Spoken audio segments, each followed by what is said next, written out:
Welcome to PixelTunes Radio, a podcast where we have fun talking about video games and video game music. I'm Mike. And I am Ed. Hey, and this is episode 106. This is our 4th anniversary special. Da-da-da-da-da-da-da-da. Yay! And Ed's back. And I'm back. So, what wonderful things did you do on your lovely hiatus?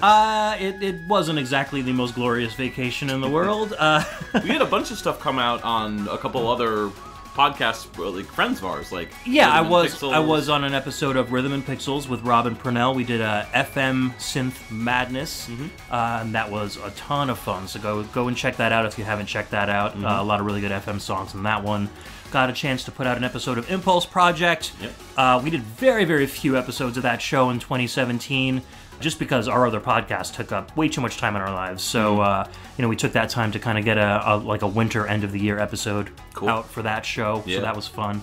Other than that, just lots of family stuff, holidays, etc., etc. Holidays changing are jobs, busy time of the year. Yeah, a lot of stuff going on with me. Yeah, definitely. So I am back. I am refreshed, reinvigorated, and ready to play some good old VGM. We just injected you with a full-on Mako reactor. Just jammed it into your head. Exactly. Right. And now I am glowing blue and ready to go. Yes.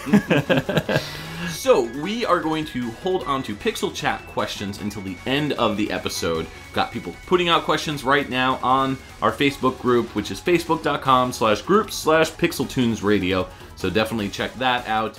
Head over there and you can ask questions too. But in the meantime, we have a brief announcement. Yes.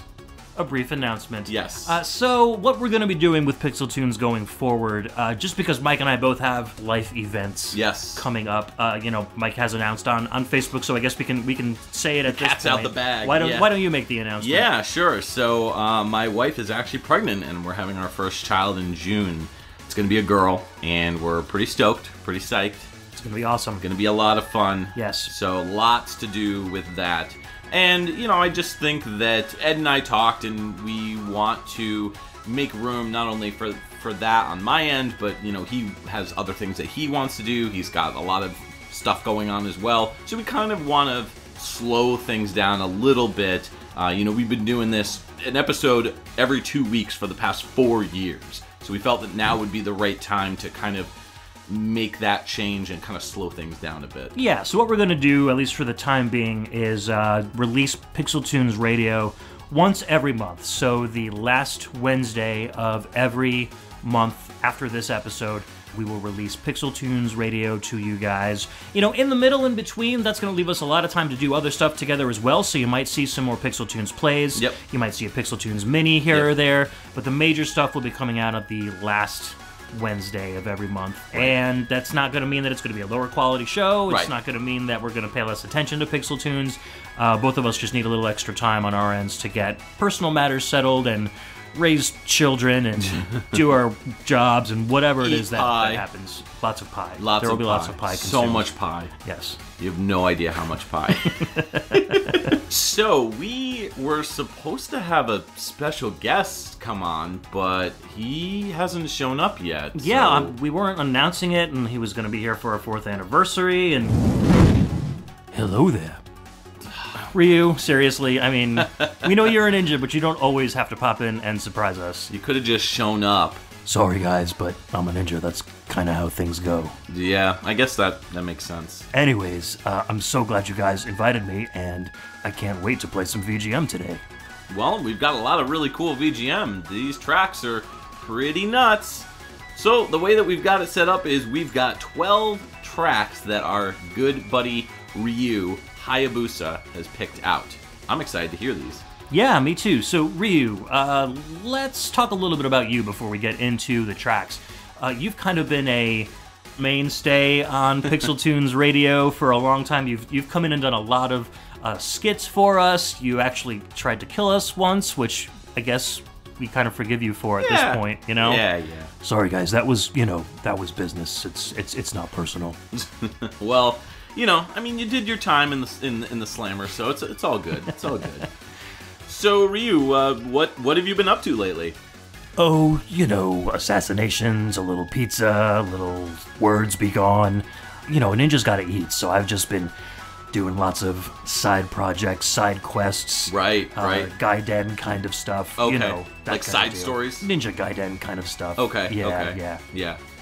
That's pretty cool. How's Irene doing? She's doing well? We are doing pretty well. She's currently living with her mom, and I've apologized several times, but we're doing very well. That doesn't sound good. Yes. No, it's good.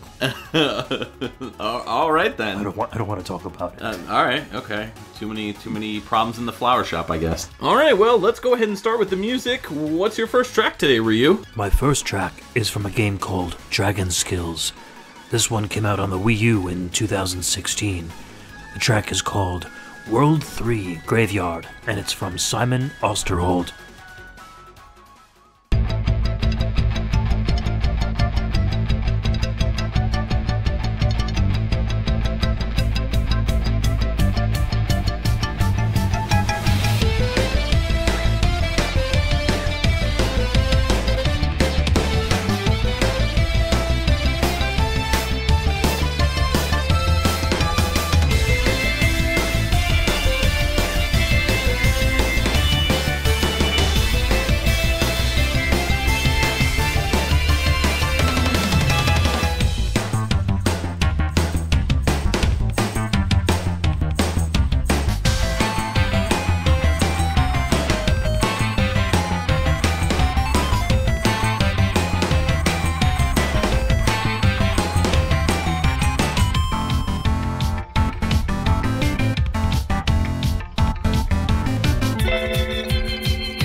Look, when it comes to skills, we all know that ninjas have the best ones, the biggest skills.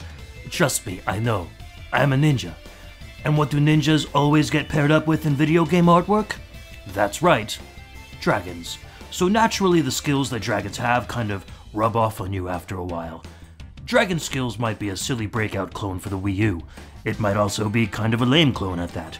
But man, that soundtrack is killer.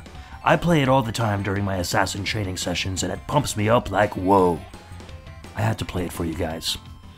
We're glad you did. So again, that game was Dragon Skills on the Wii U, and that was a 2016 release. The track was World 3 Graveyard, and it's by Simon Osterhold. So yeah, you know, I get a surf rock vibe in the middle there, like close to the loop. Yes, yeah, me too. Yeah. And it kind of felt like it had a little bit of like a Spooky Tunes vibe to it. Yeah, that do-do-do-do-do-do-do-do-do. Yeah. It is like a graveyard stage, so that's kind of, I guess, why there's a little bit of a spooky makes sense going on there. Although surf rock and graveyard, I guess they kind of go hand in hand in a weird way. Yeah, well, because like the Munsters. You know, the Munsters theme song was kind of Yep. a surf rock song that had some really spooky stuff going on, too. So I Channeling- think that borrows a lot from that kind of track. Channeling some monsters. Very good. Very sure. nice. Yeah. So, Ryu, have you ever played this game before? No, man. I saw the name of the game, and I was like, I gotta listen to this soundtrack. Dragon Skills. But I thought you said you play it all the time. No. I play just the soundtrack all the time. Like, I saw some YouTube footage of this game and didn't want to go anywhere near it. Pretty crappy. Yeah. Yeah. Right. Yeah, I saw some too, and you have to like hold the Wii U gamepad like vertically. Okay. And then you kind of have to, you can watch the TV, but then you also have to use the stylus to move your paddle back and forth on the bottom. So it's like there's a little bit of a disconnect between what you're doing on the screen and what you're doing like on the gamepad. So yeah. you know, it didn't look very, very good. But the music is pretty awesome. What'd you think about the music just by itself, Mike? It was good. I like the track like on its own. Specifically, I like the whole vibe that it brings. You know, the instrumentation was kind of interesting because it had like almost like a chiptune vibe at first, but then it kind of introduced some actual like electric guitar in there too. So that was kind of a nice sound to it. It kind of was like Anamanaguchi style, not quite as similar to their sound, but similar in terms of like the idea of it blended a lot of modern and kind of a retro aesthetic together. I really enjoyed the percussion. Like I love that heavy snare hit, and then there's a fill in there that's just like do do do do do do do, like goes from left or to the right to the left. Yep. That sounded really, really cool. Those little chunky guitars, everything blended really well. It had a very good production value to it. So, and this whole soundtrack is worth checking out as well. A little bit about Simon Osterhold. He runs Sim Productions. He is from Germany, and so he's got tons of music for games, commercials, movies, trailers for movies, etc., etc. He did some work on like BMW commercials and BMW production, like videos that they show like potential buyers, like the 30-minute like here's your BMW stuff, like that kind of stuff. Music for Lost Earth, Firefighter Simulator, Code 7, a lot of these mobile games that he's done music for. I guess he hasn't really broken into AAA yet, but he's got so much other stuff going on. He's probably just not really into that stuff. He's been in the business since before 2012, so he's been doing a ton of music. You don't really see too much from him on the game side, but, you know, you've probably heard his music before and other things and haven't even known it. Yeah. Most likely. Probably like commercials and stuff like that. Yeah, exactly. Exactly. I don't know how many of our listeners are walking into BMW dealerships. Well, if they are, then they're probably listening to Simon Osterhold. That's very not true. Not even realizing it. Yes. So that's that. What about our next track? What do you got for us, Ryu? All right, well, moving on from Dragon Skills, the other thing I'm great at is pizza. So our next track is going to be from the Famicom game Pizza Pop. This came out in 1992. This is Stage 3 Motorcycle Ride from Junya Kozakai.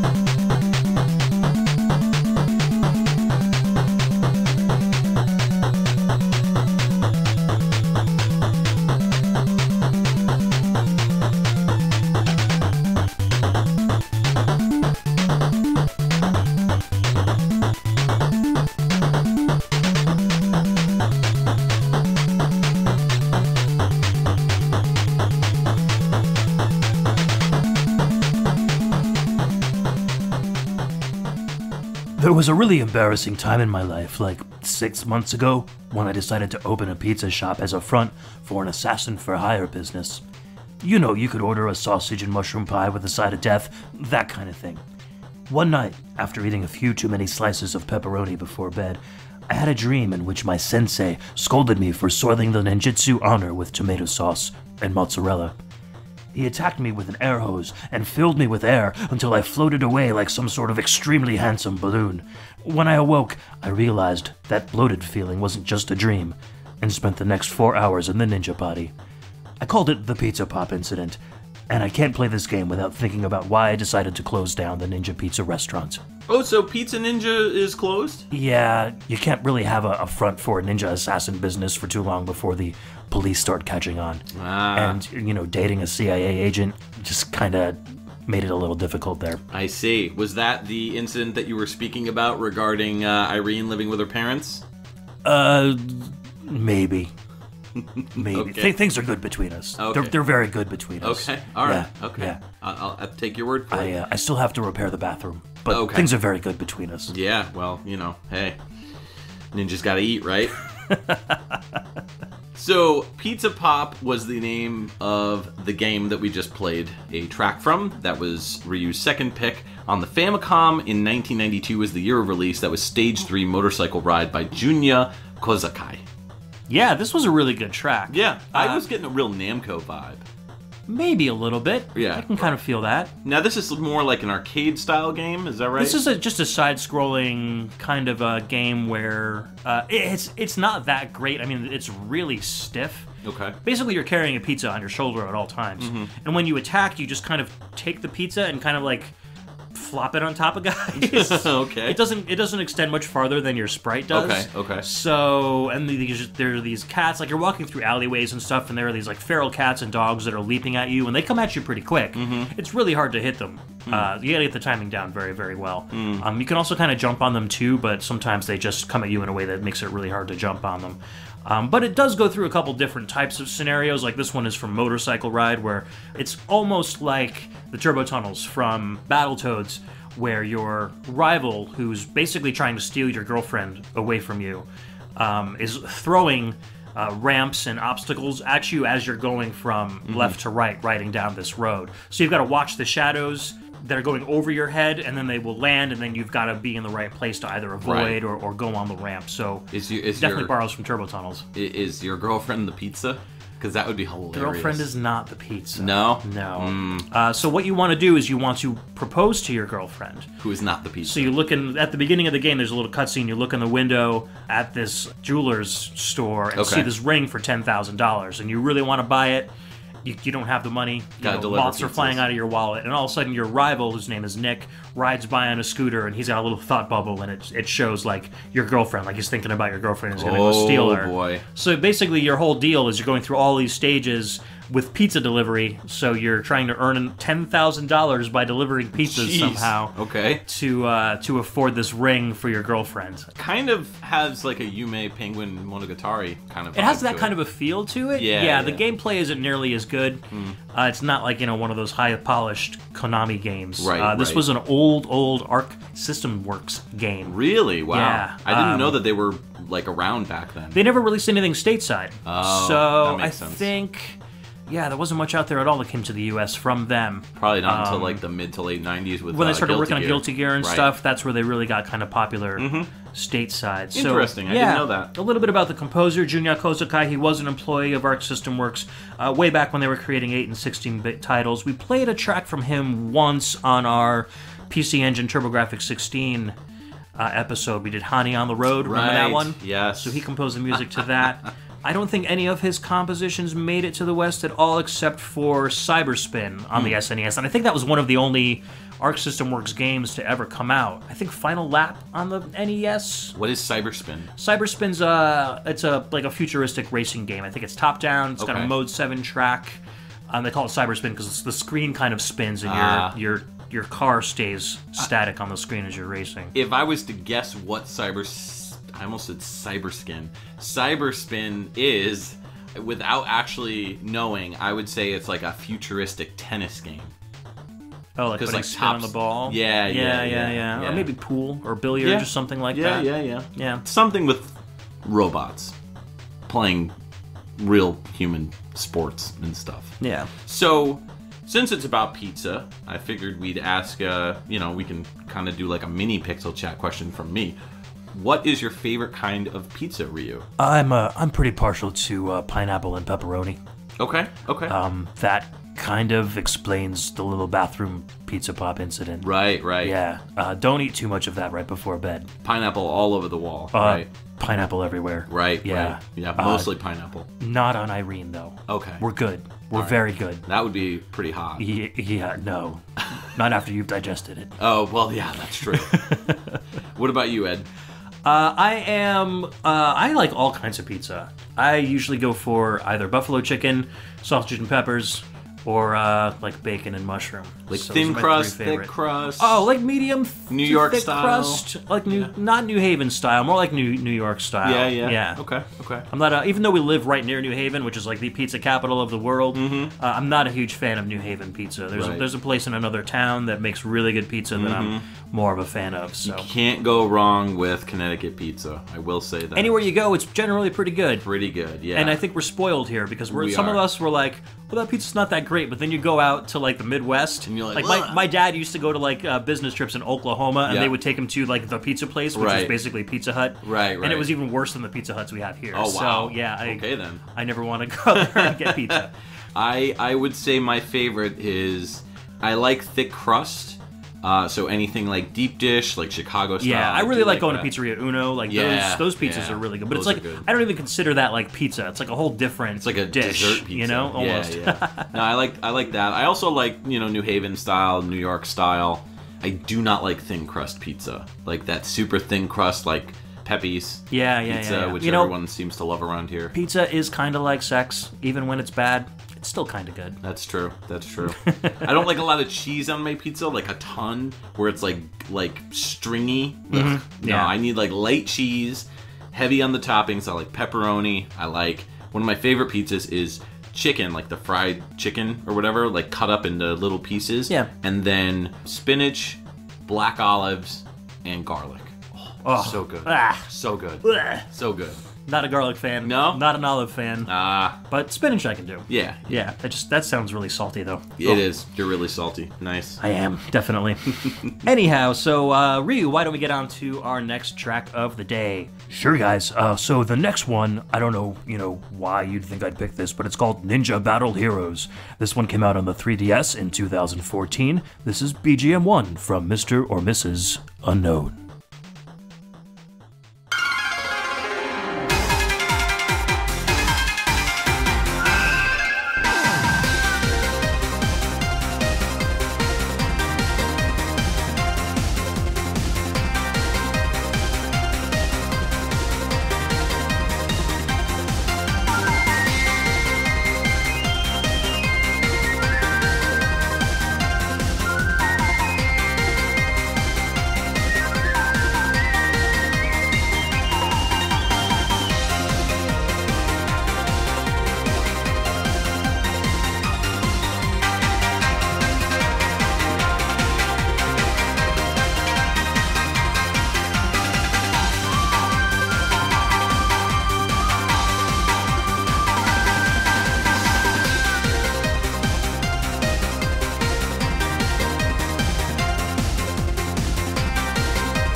The cool thing about standard ninja apparel is that it makes it really easy to stick earbuds in your ears while on an assassination mission. I remember back in the 80s when headphones were enormous and we all tried to tuck those giant earmuff-looking things under our hoods and it made us look like weirdo space aliens. Oh man.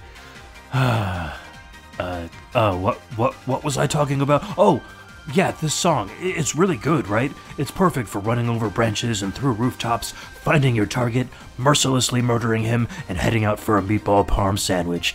Good stuff. We are all about food here on PixelTunes Radio. Absolutely. That game was Ninja Battle Heroes on the 3DS in 2014, and the track was BGM 1 by Mr. or Mrs. Unknown. Mr. or Mrs. Mistors or Misties. Unknown. Yeah, this had a great dance feel to it. It reminded me a lot of the stuff from like Bushido Blade 2, like Ryuji Sasai's stuff. Yeah. Where kind of blended traditional Japanese music with kind of a modern rock or techno beat as well. So this kind of brought me back to that. So I can definitely picture Ryu kind of going on like very action-packed kind of running missions while this is kind of like playing in the background. Like it gave me kind of like an anime feel, like a ninja anime feel, but like taking place in modern day. Kind of like a technological city or something. Sure, right. Like a modern update on the classic ninja games. Exactly. Yeah. Exactly. Yeah. So tell me about this game. The game, I took a little look at it. I haven't actually played it myself, but when Ryu put it up there, I kind of like, took a little gander. It's a side-scrolling, kind of like hack and slash game. It's 2D sprites on a 3D background, so like with the 3DS you get that sense of depth. Yep. But the characters are sprites in the foreground. It looks pretty cool. You can do little combos on enemies and slice them and do mid-air attacks and mid-air combos.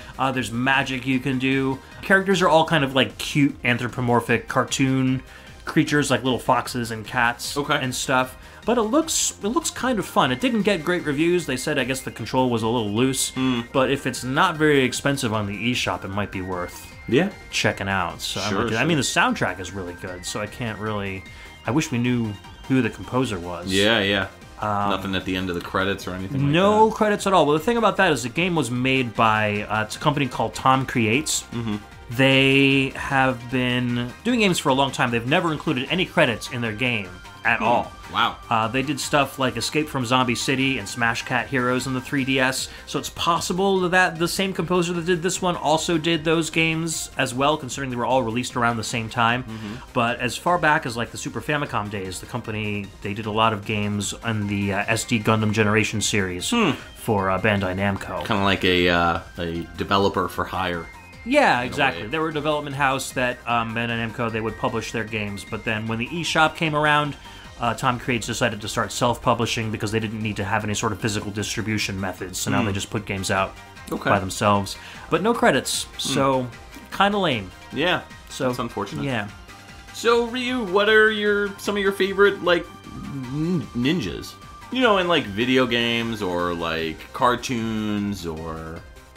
Those guys from Ninja Warriors, they're pretty cool. Oh, even though they're robots. Mm-hmm. But the cool thing about being a robot ninja is that you can get repaired really easily. True.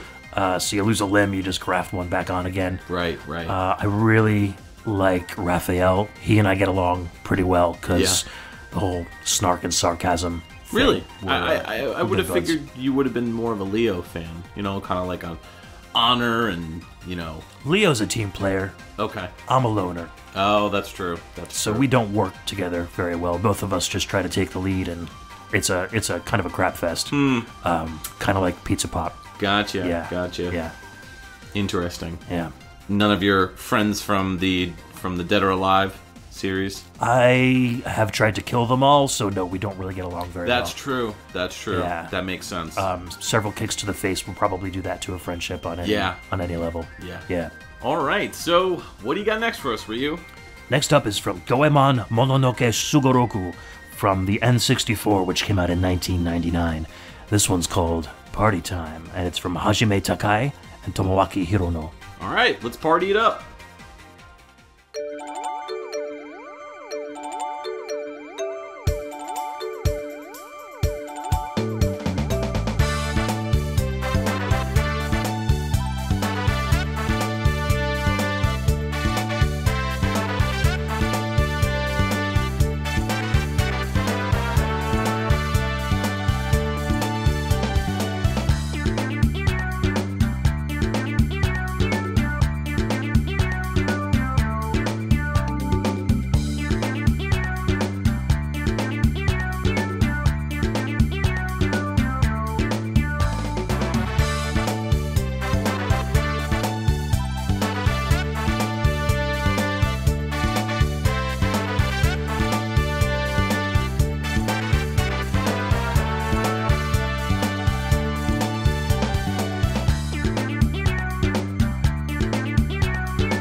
I don't tell many people this, but one of the side effects of being a supremely talented and good-looking ninja is that you also become a great dancer.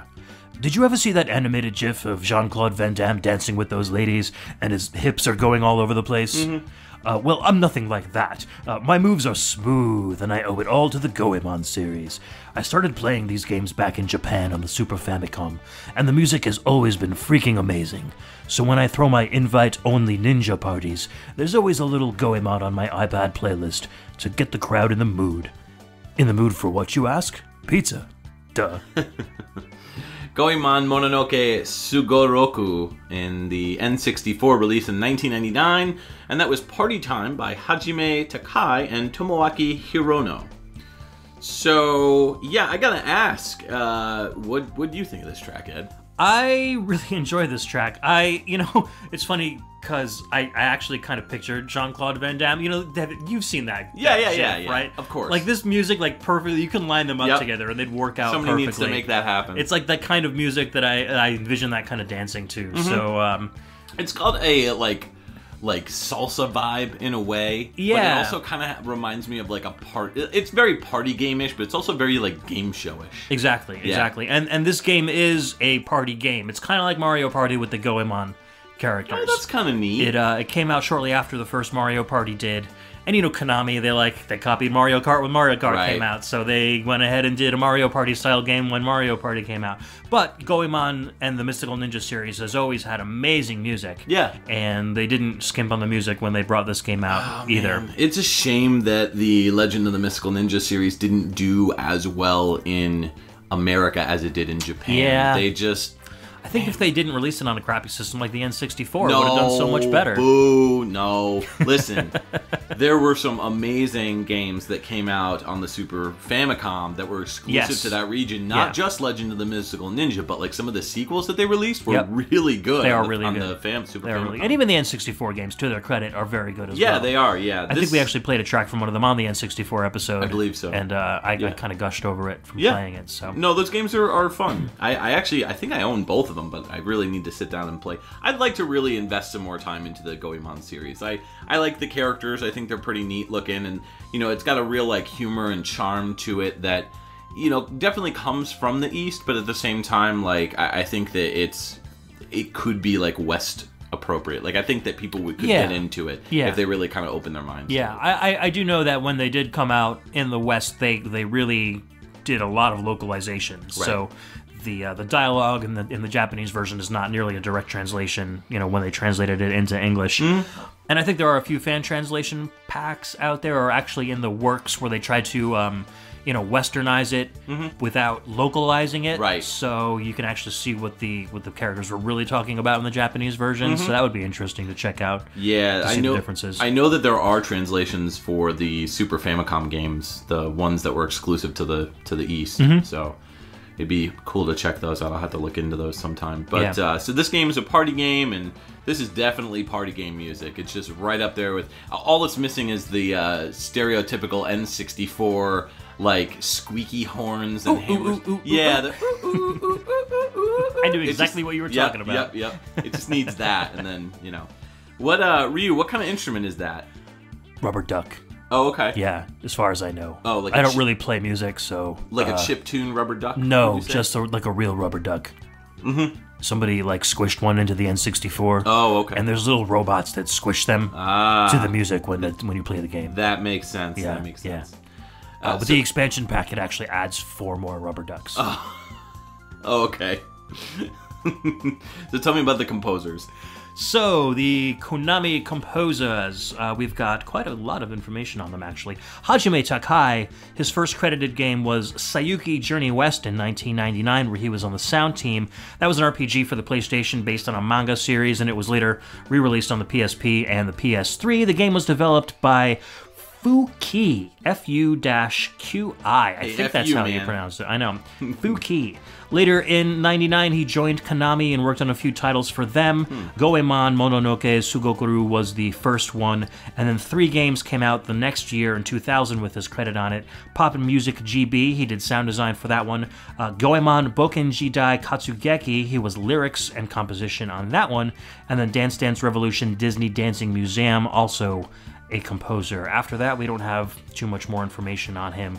Tomoaki Hirono was also known as Gekidan Record and was part of the doujin group Geon Den while he was working at Konami.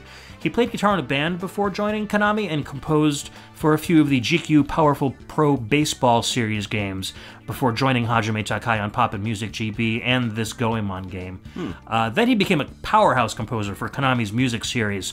He contributed lots and lots of tracks to Poppin' Music, Beatmania, Gitadora, Drum Mania, so I think he used a lot of his live music expertise from playing in bands and playing guitar to write music for a lot of those rhythm games that Konami put out. Interesting. And he was with Konami, I think, up until 2005 or 2006. So he spent a good decade with them. Yeah. Yeah. So, Ryu, I gotta ask, who do you invite to these ninja parties? I mean, obviously, I'm assuming that you host these with Irene. Who else do you invite? Basically, if you're a ninja and you've been in a video game, then you're invited to this party. It's kind of like, SAG, the Screen Actors Guild. You get a video game ninja. It's a VGN card. And that will get you into any of my parties. So, of course, the Ninja Turtles, the Samurai Pizza Cats are always welcome because they always bring the pizza. Right. You can't have a ninja party without pizza. Sure. Exactly. Yeah. Except when we all get drunk, Irene doesn't know which one is which, and that gets very... Yeah. But we're on very good terms. Okay. Very good terms. Very good terms. Very good terms. Okay. That has something to do with the bathroom, I take it, then? Just making sure you're not, like, canoodling with Kasumi while, Irene's in the other room. Gross. She's like my sister. Gross. Oh, okay. Ugh. Sister/love interest? Dude.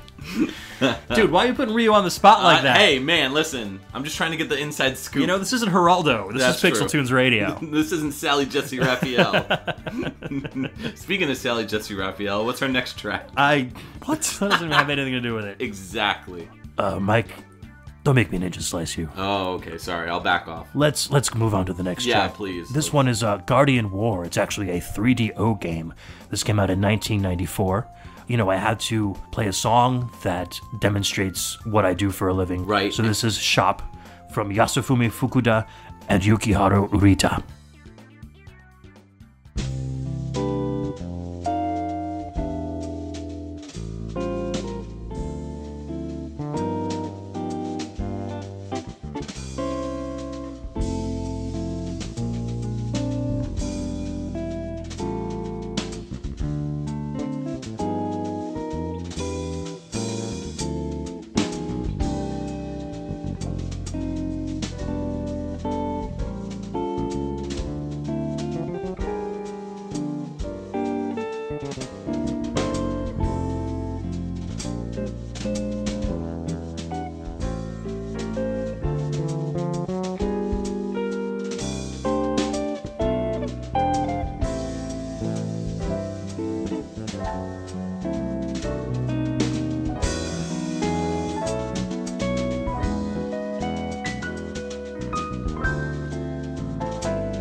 Ah, smooth.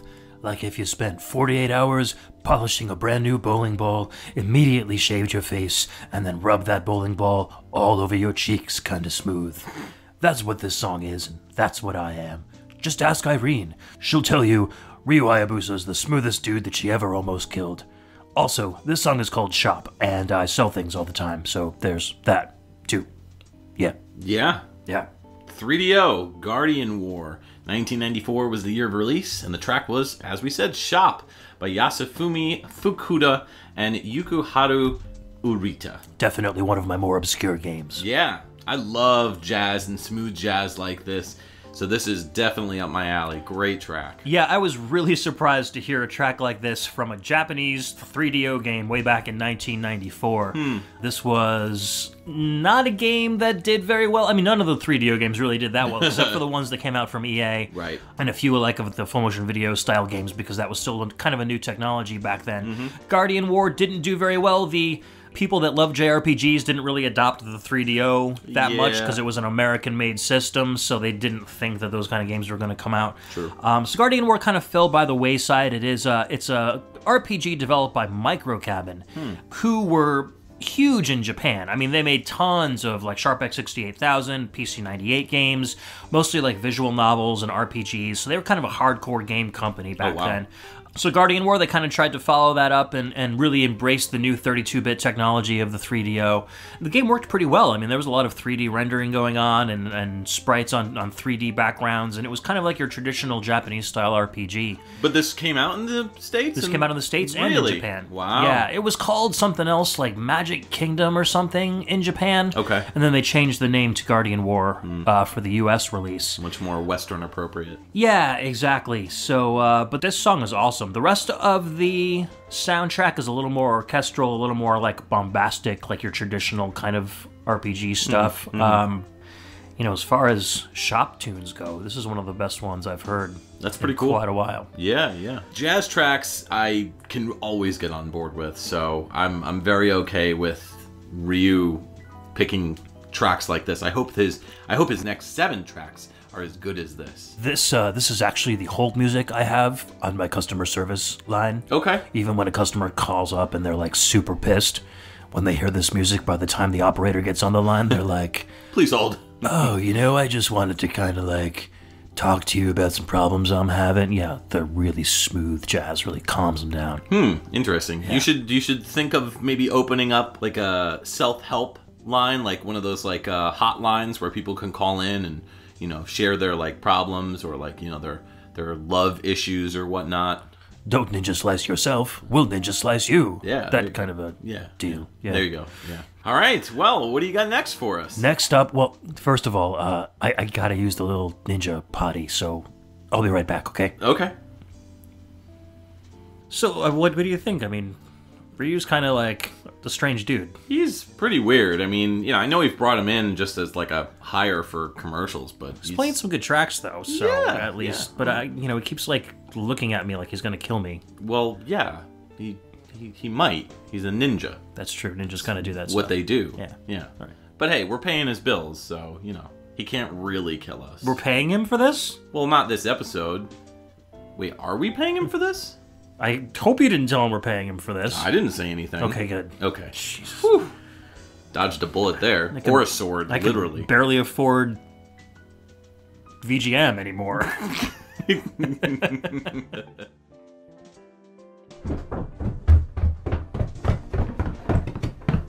Okay, I guess I should have asked Mike where the bathroom was. PixelTunes Creepy Castle basement's pretty complicated to get around. Maybe it's behind this door? Oh, a cardboard box. I don't know what that's doing here. Aha, gotcha. Solid Snake, what are you doing here? Hey, let go of me!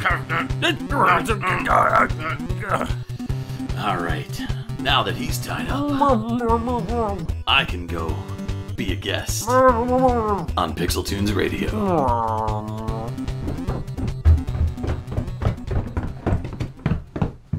Kept you waiting, huh? What? Solid Snake? Solid Snake? Yeah. Hey guys, I really wanted to be on the show. Hope you don't mind. Where's Ryu? He's He's a little tied up right now. Dude, we could have just worked something out where you could have been on our show. No. Like, you didn't have to... I hope he's alive. Yeah. He's all right. All right. Listen, it's better this way. So, do you want to just guest for the rest of the show? Yeah. Don't worry about the rest of his tracks. I'll pick something. Okay. So, I may have a list. Oh, so you've been planning this for a while, huh? What is going on with this guy? Really? Like, come on. All right. The first track I'd like to pick is from a game called Lupin Sensei Pandora no Isan on the Famicom, and that came out in 1987. The Stage 1 Mansion is the track, and it is by Haruhisa Udegawa and Kumi Hanoka. All right, let me dig up this music and we'll play it. Okay.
This track, the reason I picked this track, it's a bit of a twofold answer.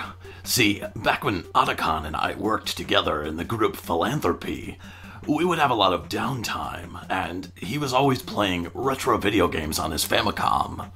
He'd play this Lupin game over and over, and eventually the song became quite the earworm for me. Years later, I ended up meeting Lupin III for real. The guy tried to steal my wallet. He ended up with a broken wrist. We've been friends ever since. Well, sounds like a pretty nostalgic track. That was Lupin Sensei Pandora no Isan for the Famicom. Came out in 1987. That was Stage 1 Mansion from Haruhisa Udegawa and Kumi Hanaoka. So, yeah, so did you ever play this game yourself when Otacon was playing it? No, I just watched. I'm not really a gamer. Oh, okay. I really dig this track. It really is an earworm. Like, once you start listening to it, it's especially on repeat, it kind of like buries its way through your skull, and then you're just like sitting around like da da da da. It has like a Zelda 2 Adventure of Link Town feel for me. It's got very kind of like a marchy, steady beat.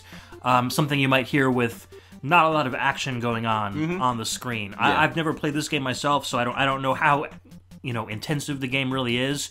Knowing Lupin, like in his feature films and stuff that I've seen, it's not constant action all the time. It's almost kind of like James Bond meets being a thief. Kind of. It is kind of an action game, and the way it works is you're running around as either one of the three characters. So Lupin, of course, is playable. Daisuke Jigen, I think it's Jigen. Yeah. And then Goemon Ishikawa, the 13th. He's, in it as well. You don't play as Fujiko or any of the other characters like Koichi, the Inspector, Koichi Zenigata. Right. So I love the Lupin series. I think the movies are great. They're always a lot of fun to watch and really funny.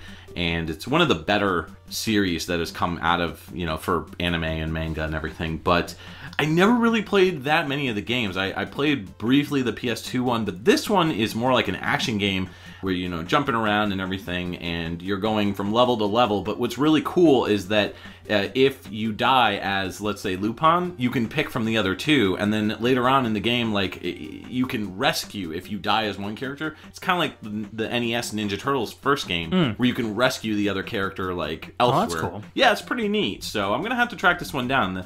The game, the music, like, everything is pretty cool. I mean, I'm hoping that there's some English translation somewhere out there, but if not, you know, it's, from what I saw, it was very playable, even without knowing Japanese. Yeah, that's cool. I'll have to look for that. Yeah. So, Snake, you say that you and Lupin have been friends for a while. Have you ever gone on missions together, or have there ever been any times where, like, your missions intersect, where he's trying to steal something and you're trying to protect it? Something like that? Well, I don't want to brag, but I did steal his love interest, Fujiko. We had a nice night.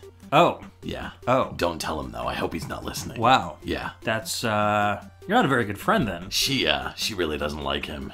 Well, nobody really likes him. Well, yeah, but she really, really doesn't like him. I always thought that they were friends, but, you know, I know Lupin wanted kind of like a more than friends relationship with her, but... Interesting. Yeah. Very interesting. Let's not talk about it. No, I don't want to talk about this anymore. Yeah, no. Time for my next track, I guess. I guess so. I'm kind of speechless right now. Okay, all right. Well, my next track is from the Teenage Mutant Ninja Turtles game on the NES. Speaking of that game, its release year is 1989, and the track is Airport, also known as Overworld 2, and it's by Jun Funahashi. All right, let's take a listen.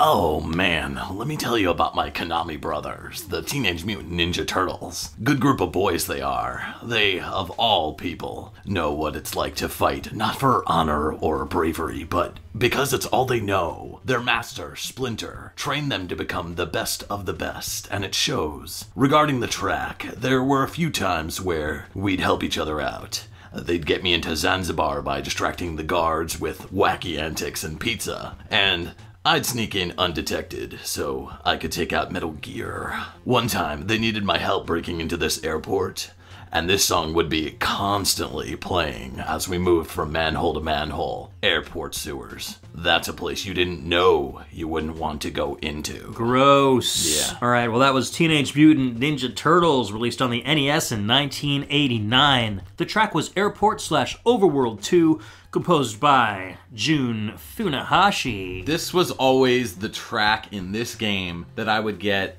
stuck on because, listen, I could blow through the first level, the dam level, you know, or the second level, and then the dam level, and then I would get to that next level, which was like when it was like another top-down level where you're running around. And similar to the first level, but yeah, a little bit different. Yeah, right. And then after that level, oh man, I could not ever beat the airport level. I think I've only beaten this game once using save states and emulators. Just because I like really wanted to see the game, and I don't normally do that, but I really wanted to see the end of this game. I figured I would never get to see it, and this was like pre-YouTube, of course. Yeah. When I was a kid, I was always able to get past here, but the Technodrome. By the time I got to the Technodrome, I was like, you know, had one turtle left with half its health, something that. So, but yeah, so this was. I knew when I got here that I was probably going to not make it much further. So, but great track. You know, this soundtrack is kind of infamous for borrowing a lot from like popular rock songs. Like the introduction is like from Queen. Yeah, Stone Cold Crazy. This is very similar to "Come Together" by the Beatles. So, but this song always reminded me of that because my parents were big Beatles fans. Oh, okay. So I was familiar with that song before I heard this. So as soon as I heard this song in the airport, even the first time I played the game, I was like, I know that song. I started singing the lyrics over it. I actually didn't know that the intro was from Stone Cold Crazy until I was, in high school. And then I remember listening to Metallica, because I was a huge Metallica fan in high school. And they covered Stone Cold Crazy, so I remember hearing that song and be like, wait a minute, this is Turtles. I was like, whoa, hold on. But this game is one of the first games I ever played back in the day. I mean, it was Metroid, Zelda, Mario Brothers, Duck Hunt, and Turtles. Like, I was a huge Turtles fan. We've talked about this. We did a whole episode on the Turtles. Our NES histories were very similar to each other at the very, very beginning. We had a lot of the same games. Did you guys get the Ninja Turtles on that episode? No. You should have. Yeah. You could have called me. I would have been able to hook you up. Oh, that sucks. I know you and Ryu, I guess, both have friends in common then, because he has hung out with the Ninja Turtles as well. So, I mean, did you guys ever end up at the same parties or anything like that? He would always invite Gray Fox, but never me. I guess I didn't make the cut because I'm not a, ninja. Right, and I'm sure that you and Gray Fox probably... You guys and alcohol, I'm not sure that night would have survived. No. Yeah. Yeah. Or the or Ryu's apartment would have survived. Probably would have leveled the place. Yeah. Oh, well. Irene would have probably been pretty pissed. Yeah. Yeah. Oh, well. Anyways, from what I've heard, you haven't missed much, unless you like cleaning bathrooms. No, definitely not. Especially not airport bathrooms. Oh, I can only imagine. Yeah. Yeah. International food. Well, those sewers. Montezuma's Revenge. Yeah. Not cool. No. Yeah. But I am an international traveler, so, So Jun Funahashi is technically uncredited for this game, but he is a longtime Konami composer. Started out with Krakow on the 1986 It's the capital of Poland, right? Yeah, Krakow. Yeah, definitely. He did Adventures of Bayou Billy in 1988, and then after Turtles, he did Castlevania 3, Dracula's Curse, Ski or Die, Tiny Toon Adventures, Lethal Enforcers. It sounded like Dracula's Curse, Ski or Die was all one game. Yeah. The best game ever. Oh man, that's Dracula's Curse, Ski or Die. That sounds fun. Let me tell you, Simon Belmont, he's something. Don't bring him to a party. Oh, yeah. No, especially when they play Whip It. Yeah, I was going to say, he probably whips it good. Yeah. You have no idea. So, Lethal Enforcers 1 and 2, bottom of the 9th, 99, Spawn 99. He's done a ton of stuff. His last game where he did audio support was Stranglehold in 2007. So yeah, great game, great track, very good pick. I'm okay with this. Very classic track. Yes. Absolute classic. Thank you. So the next track is, Metal Gear. Never heard of it. Yeah, no, definitely not. It's a little selfish of you. Hey, don't worry about it. I know, Ryu didn't pick any Ninja Gaiden tracks. Yeah, well, he's not as cool as me. Metal Gear MSX 1987 was the year of release. The track is Red Alert, and, if this is not by Iku Mizutani, I'd be shocked. Me too. Well, it is, so let's hit it. Let's get sneaky.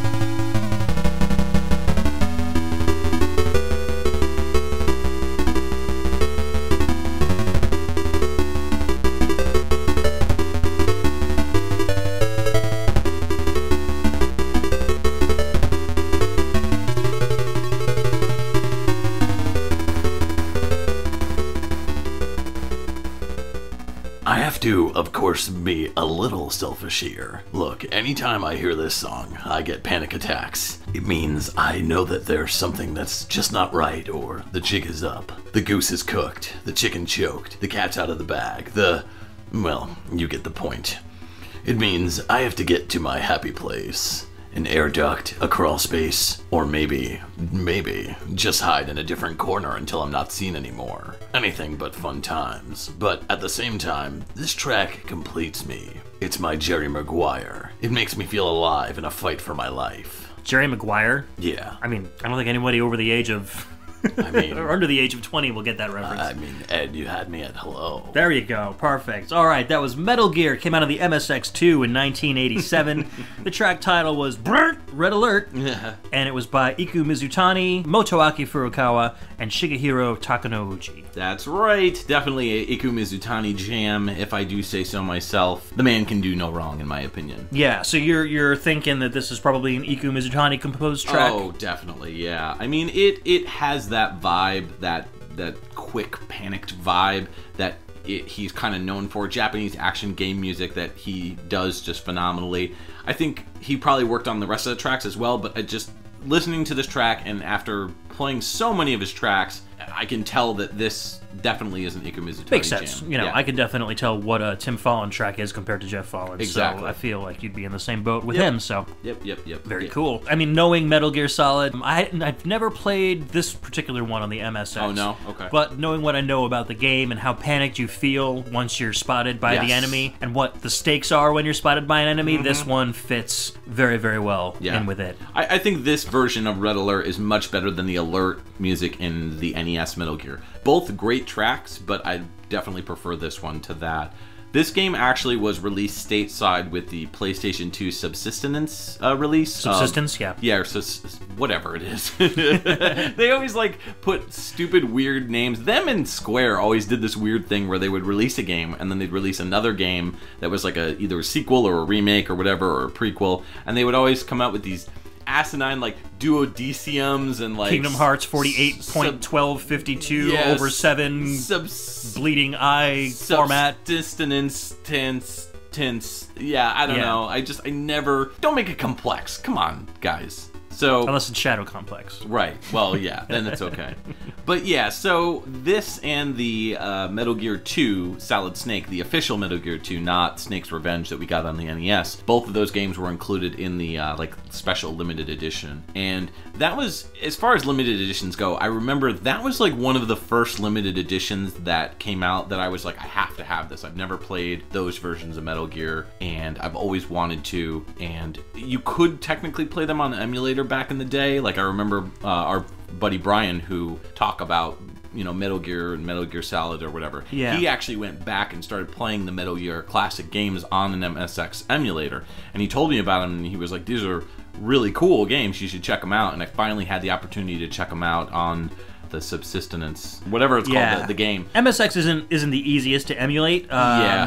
Aren't there some Virtual Console MSX games out there? Yes, there are, yeah. I think that's probably the easiest way to go about doing it if you're not really into how emulation on computers work. Right, that or get this version of the game, which honestly, it's for the most part pretty cheap now. I think you can, if I recall, you could probably grab it for under $20 or whatever. Yeah, I have a copy. I've just never played this. Yeah, the MSX version of it on there. Yeah, they released the limited edition, which was in a red box, and that version had an additional DVD or something with stuff in it. I can't really remember, but I believe that the limited edition there was a regular limited edition that was a double disc version, and that had this game on it. Neat. So definitely recommend checking that out.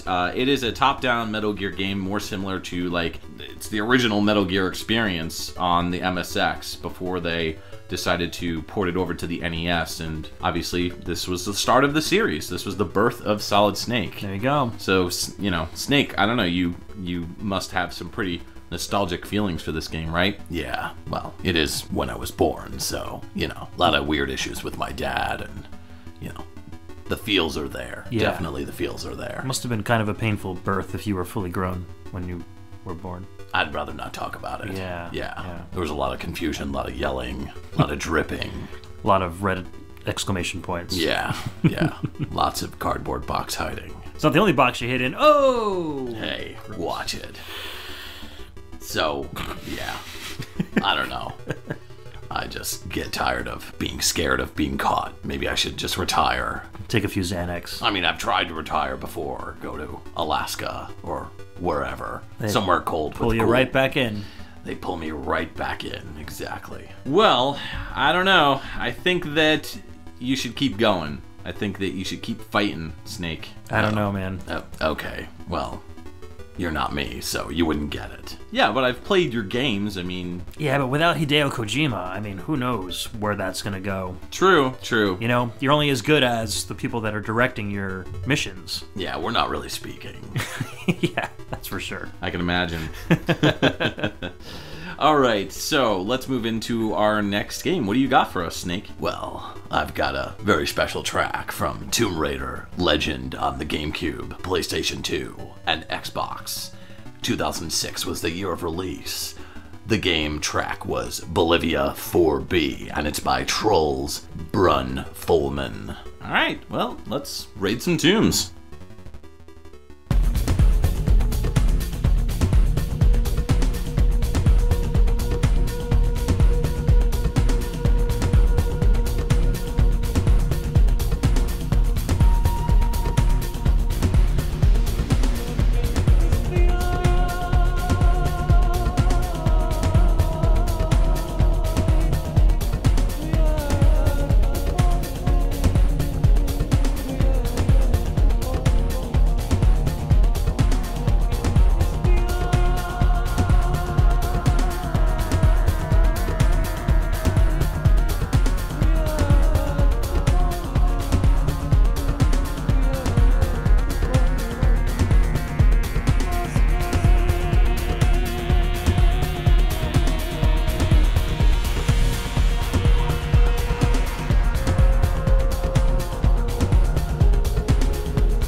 Some would say this track doesn't go anywhere, but for me, it was all about pure nostalgia.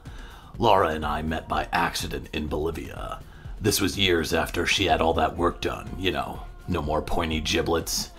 Yes, she was all curves and smirks when I bumped into her while running from this giant metal gear that someone created to look like a Tyrannosaurus Rex. When out of nowhere, guns blazing, she showed up. Blasting away at the beast, I had seen her throughout the years in news articles or at award shows in passing, but she looked, really good. We hit it off and had a wild week-long encounter of love, passion, and missions, but just like that, she was gone. Bolivia will always hold a special place in my heart. I miss you, my little English biscuit. Gross. Alright, that was Tomb Raider Legend on the GameCube, PS2, and Xbox, released in 2006. That was Bolivia 4B. Does the 4B stand for 4Babe? Yeah. By Trolls Brun Folman. That's way more than I wanted to know about Snake and Laura's relationship. Yeah. But this game is great. This is actually the game that got me into Tomb Raider, so I have that to thank. I've been recently kind of going back and replaying some of the older Tomb Raider games, and I started kind of checking out Legend just to kind of compare it with the Game Boy Advance version. And you know, this soundtrack specifically, I don't know. Normally I'm not a big fan of songs like this because it doesn't really do anything. It doesn't really go anywhere. It's more like everything's up front. It's right there, and within like a minute of listening to the track, you pretty much have listened to the entire track. It's not quite ambiance, but at the same time, it's not quite like music that changes or flows in different directions. It's very repetitive, and it's not normally something I listen to, but I really dig this track. Yeah, this sounds a lot like something that you'd hear from like Juno Reactor, yes, or Future Sound of London, something like from like the Wipeout, you know, those kind of bands, all those British electro bands that came out in the mid 90s and stuff.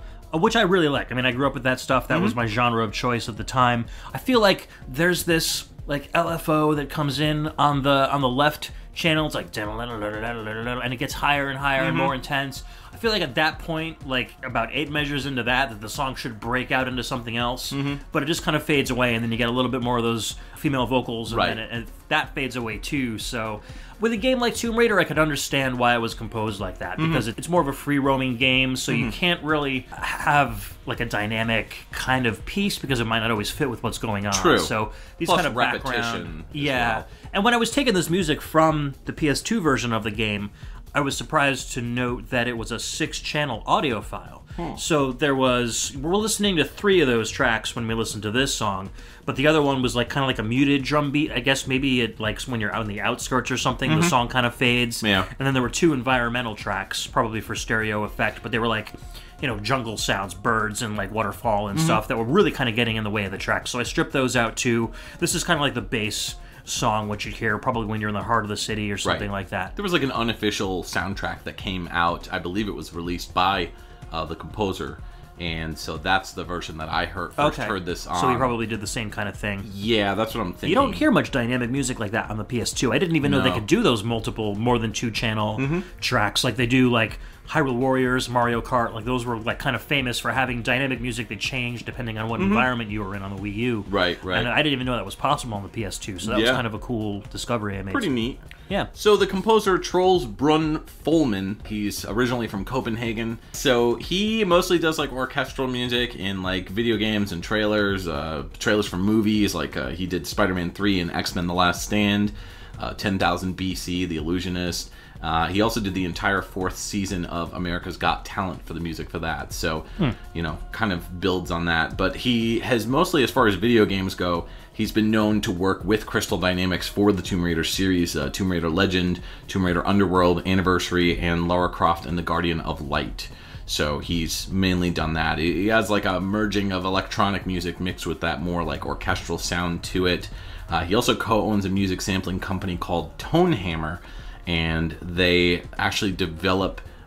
you said Tonehammer? Tone Not Hammer. Toe Hammer. Not Toe Hammer. Ouch. Yeah, Okay. Yeah. All right, good. Tone Hammer, and they develop premium virtual instruments for composers, which is kind of neat. Neat. Yeah. So that's that. Yeah, as far as Tomb Raider Legend soundtrack, I believe that he won an award from BAFTA for it, which is kind of neat. Yeah, a lot of those Tomb Raider soundtracks did win a lot of awards for sound, especially like the first couple ones that came out. They were really on the forefront of technology. The first Tomb Raider had these gigantic polygonal caves that you could explore. Orchestral. Or with orchestral vibe. And dynamic soundtracks and stuff. You didn't really hear a lot of that in video games back then. Really. Yeah. A lot of it was either like rock-based or pop-based or dance-based. Right. Yeah. So the original core designed games were definitely looked upon by a lot of these award companies or awards shows as being kind of groundbreaking in terms of video games. And basically those games were kind of responsible for what became like the Uncharted's and all of the modern exploration games that we see today. We have Nathan McCree to thank for that. Yep, he absolutely. was the guy who pretty much designed all of that. So we talked audio-wise. Yeah, audio-wise. We talked about that in the core episode, the core design episode that we did way back when. Correct. So, yes. Man, you guys are nerds. We try. Yeah, we do. That's kind of the whole point behind PixelTunes. You need, like, girlfriends or something. Well, we're both married and have kids or kids on the way, so... True, yeah. We're getting the action. Don't worry about it. Gross. Yeah, you want to hear gross, you and Laura. Yeah, me and Laura. Oh boy, that's some memories. Yeah. Okay, alright, well, let's move into our next track. Please. So, yeah, this one is from a game called Winback, and it came out on the N64 and the PlayStation 2 in 1999. The track is Multiplayer 2, and it's by Kaori Nakabai, Keiji Yamagishi, and Tsutomu Hirasawa. All right, let's win it back.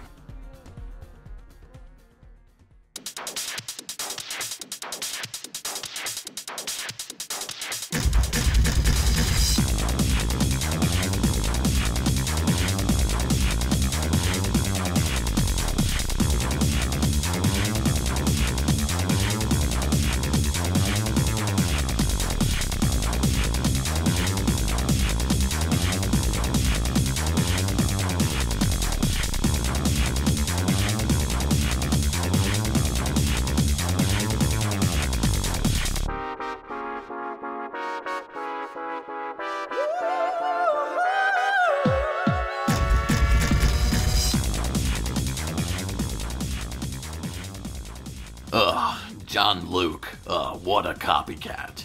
So, shortly after I completed my mission at Shadow Moses, I hear about a guy who kinda looks and dresses like me, doing similar types of infiltration missions. So I figured, a fellow soldier with a similar sense of style as myself, what could possibly go wrong?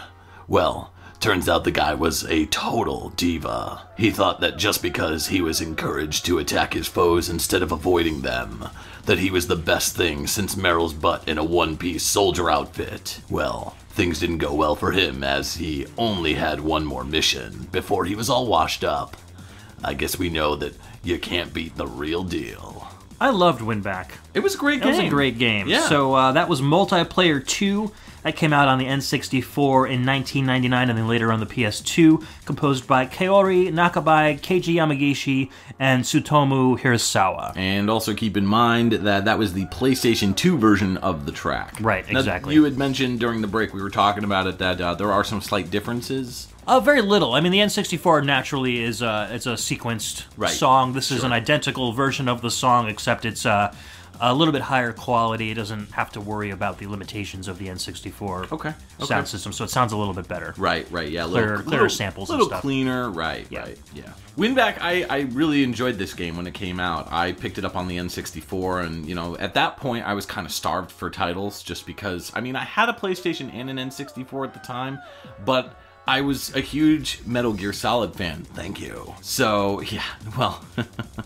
Your game was great, Snake. Yeah, so I remember really wanting a similar experience on the N64, and Winback came out, and it is kind of that. It also is kind of a bit of a predecessor for the Gears of War series. Yeah. Because you're hiding exactly. behind That's what I was just stuff. going to say. It's more like Gears of War than it is like Metal Gear at this point. It had a tone, the story and the characters. Duck and cover based combat. Right, but the story and the characters were more like Metal Gear, I would say. Yeah.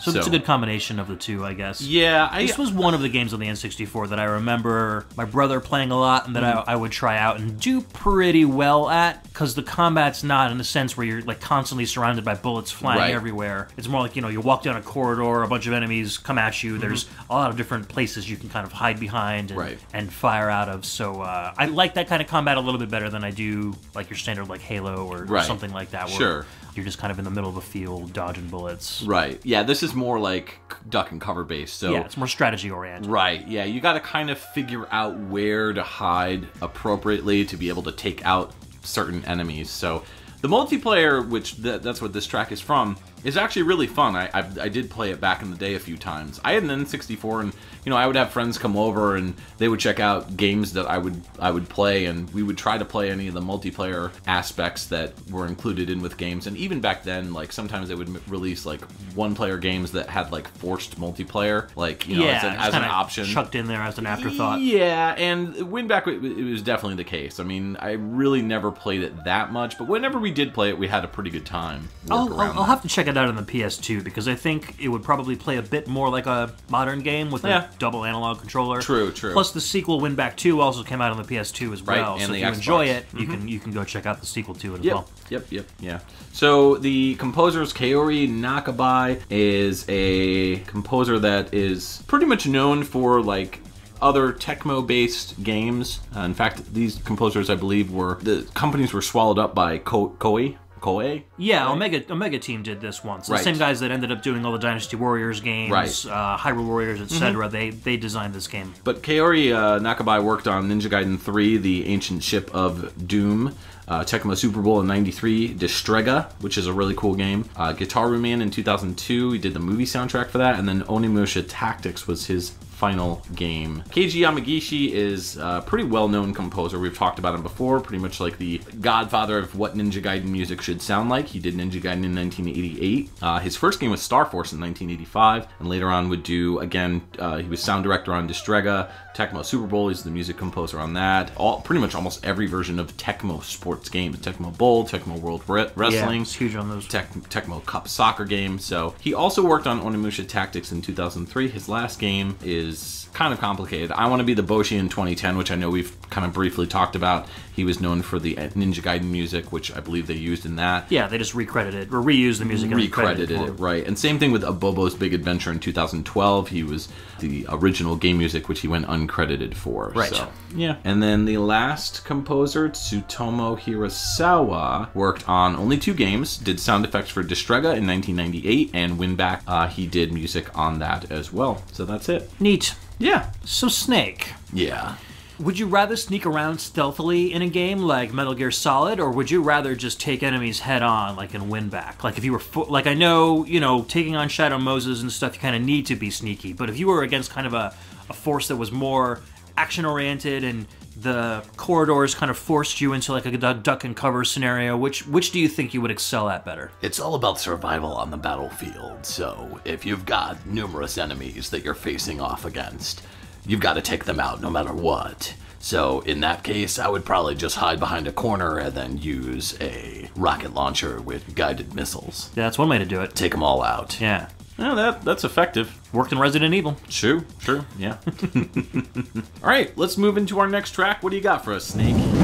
Hello there. Whoa, Ryu? Look, I've been tied up for like the past 20 minutes trying to figure out where the heck I was. Snake, was this you? Yeah, sorry. What the hell? What are you doing here? I, wanted to be on the show. You could have just asked. Well, we could have just shared the show. No. What is going on Snake, right now? I mean, come on, man. All right. This is how my kids fight. Yeah, right? Is this what I have to look forward to in parenthood? Hey, all right. So I guess we can share the episode, I guess. I mean, I had one more dedication track that I wanted to share. At least, like I picked 12 tracks for the show, but at least let me do half. All right, that's fair. I got one more track anyways. All right, so let's move on to this one. Ed, I'm going to dedicate this one to you. Oh, that's so nice, dude. Thank you. Sweet of him. This one's from Daytona Championship USA. Oh, come on. Seriously? Why would you pick that track? I'll let you know. All right, so let's just hit it first. This one came out this year on the arcade. It's the new version of Let's Go Away from Takanobu Mitsuyoshi. Oh, damn it.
Somebody coming up behind you.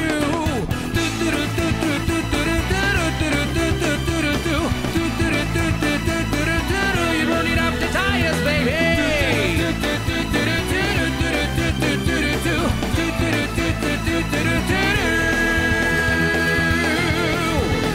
Daytona, let's go away.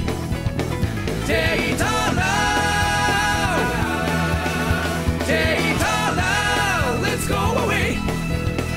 Daytona.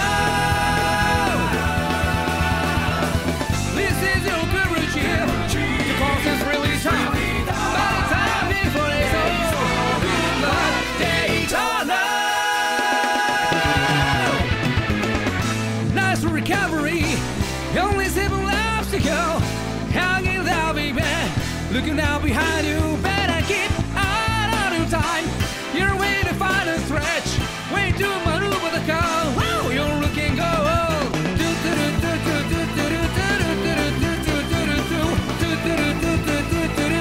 You're burning up the tires, baby.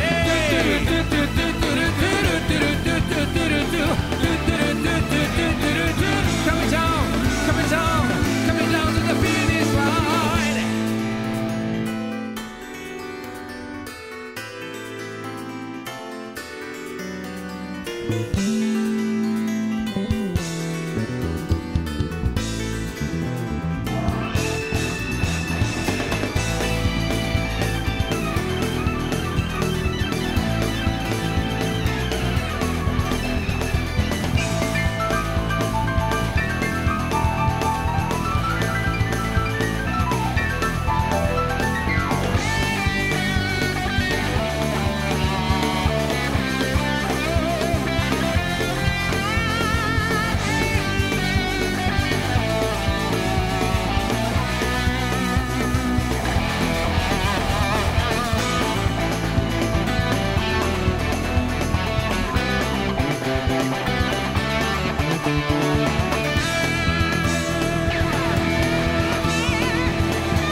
I dedicate this one to Ed for hiring me on to hawk all sorts of amazing products on PixelTunes Radio when times were tough.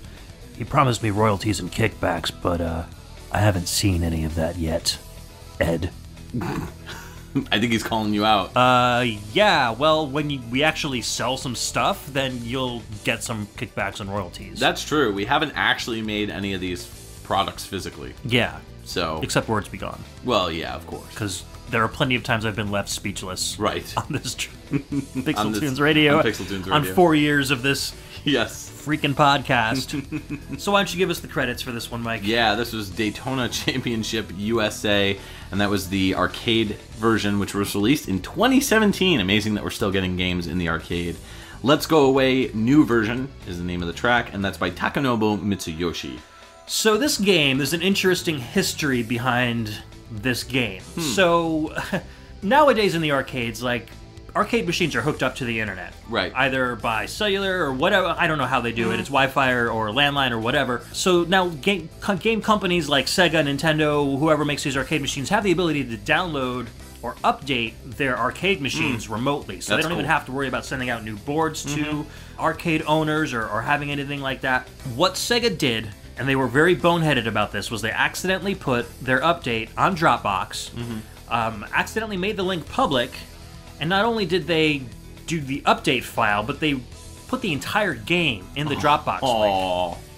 Whoops. So people found out about this, downloaded the game, rigged it up somehow that you can actually play it on home PCs. Okay. So if you find this very illegal, and I'm not recommending you do it, Link, you have to install some weird drivers and do some weird network configuration, but you can actually play Daytona Championship USA on your PC, full 60 frames per second, with controller like support and all that stuff.